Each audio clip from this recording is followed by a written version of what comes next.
Jesus is still walking among his lampstands. He is still knocking on doors. So the real question is not, what will the world do with Jesus? The real question is, what will the church do with him? And even more personal, what will you do with him? So as I close, I just want to read this, and I just want God to prepare us as a bride. These letters to the 7 churches are not history, they are preparation. They are love letters from Christ to his bride, urging us to be ready.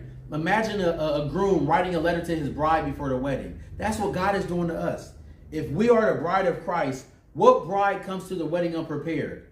I look at a bride going to a wedding, and I can't even front, because me and my wife, we got married in hoodies and Timbs. But imagine you just going down to the altar in Crocs and some shorts or whatever, awaiting a king. There's a difference between like going to Vegas to get married, but I'm saying a bride, a wedding. What bride shows up careless, distracted, or divided? No, a bride is ready, adorned, and waiting with expectation. Think about it. When a bride prepares for her wedding, she doesn't wait until the last minute. She carefully chooses her dress, sets the date, makes the guest list, rehearses the ceremony, and makes sure everything is in place. On that day, she doesn't come rushing in sloppy and unready. She comes walking down the aisle, radiant, prepared, and waiting for her groom. We are the bride of Christ.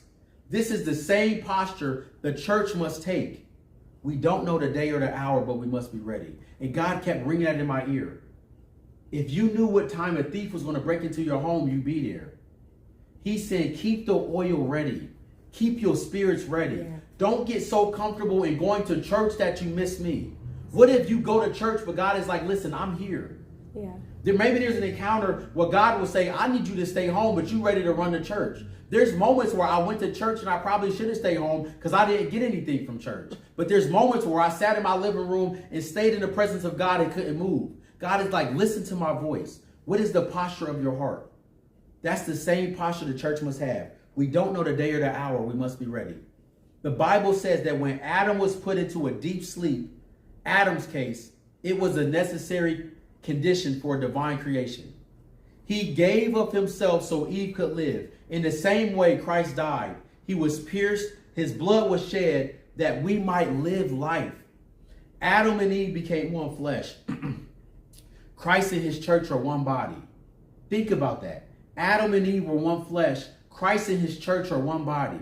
Just as Eve was prepared for Adam, we must be prepared for Christ. So that's why this isn't just a message, it's a preparation. God is saying, are you ready for my return? Are you going to be a bride found waiting, or are you ready?